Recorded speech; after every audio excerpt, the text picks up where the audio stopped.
Section 3. You will hear a discussion between David, a business student, and Dr. Kent, his university professor. They are discussing topics for David's final project. First, you have some time to look at questions 21 to 25.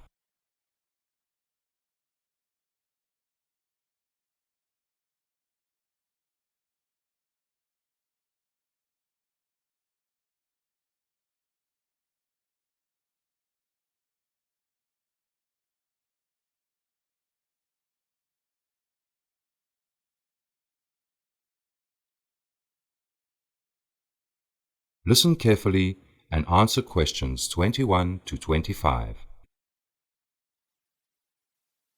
Hello, Dr. Kent. I'm here for our 12 o'clock appointment. Ah, yes. Hello, David. Have a seat. The reason I asked you to come is to talk about your final project. You do know that you have to submit your outline for it in 2 weeks' time, don't you? Yes, I do, but I'm having a little trouble choosing a topic. I was originally considering writing the project on the investment strategies of banks, but I think it will be a waste of time since I'm not at all up to date on the latest developments in the banking sector. I agree. If I were you, I'd avoid it altogether.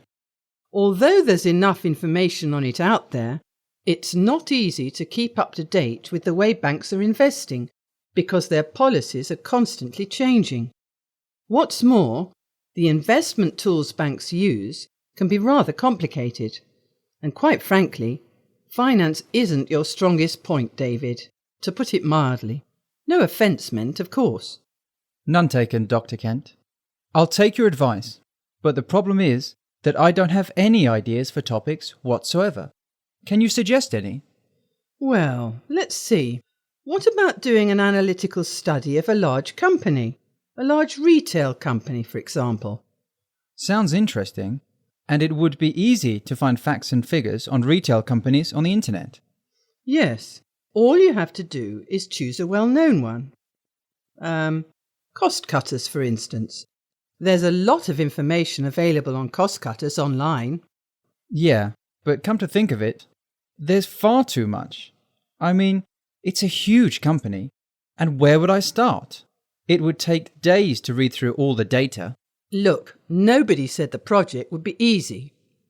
What you could do is focus on one particular aspect or department of the company, and that way you will manage to limit the project to a manageable size. It still sounds a bit daunting, but I'll keep it in mind. Another option could be to tackle something to do with the advertising industry.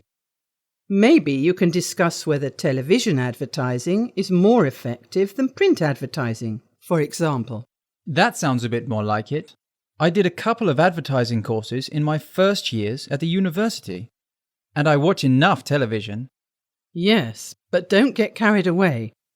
Think about it carefully, because you have to include newspaper and magazine publications too, so a comparative analysis will be necessary.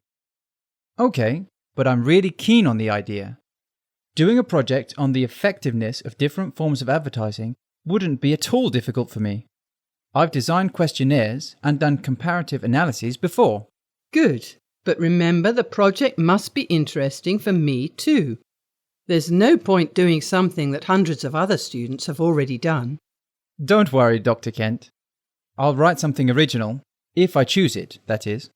Okay, but let's discuss some other options too. What about drawing up a marketing campaign for a new business? It could be any kind of startup company, as long as you follow one of the marketing campaigns we discussed and analysed during the year. Intriguing. There's real potential there as well. It's a bit more complicated than the advertising topic, but it may help me when I have to design an actual business plan for the company I'm planning to set up once I graduate. Very promising indeed. You see, there are so many topics to choose from. Here's another one that's worth considering. Production methods that don't harm the environment. After all, green business practices are becoming quite a trend in the business world. You're right. It is an important issue for the whole planet. And the benefits of green business practices are so many that they have an impact on all of us, wherever we live. In fact, I'm quite supportive of eco-friendly business practices. What to do? Well, the main thing is to have a number of potential options on the table. But time is running out, David, so you need to decide pretty quickly. Okay, Dr. Kent. I'll think them over carefully and give you my decision next week.